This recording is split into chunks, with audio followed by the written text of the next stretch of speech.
In this video, we are going to see how we can make the DuckDuckGo as the default search browser in Microsoft Edge. So if you want your Microsoft Edge to always land on the DuckDuckGo search page or website, here's how you can easily do that. First of all, just click on the settings, click on these three dots on the top right hand corner and head over to the settings. And on the left hand side, we see this privacy and search and services. From here, we switch to the bottom area where it says search and connected experiences. And from here, we select address bar and search.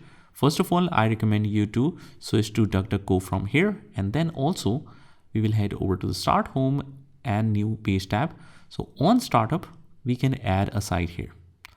Click add www.duckduckgo.com.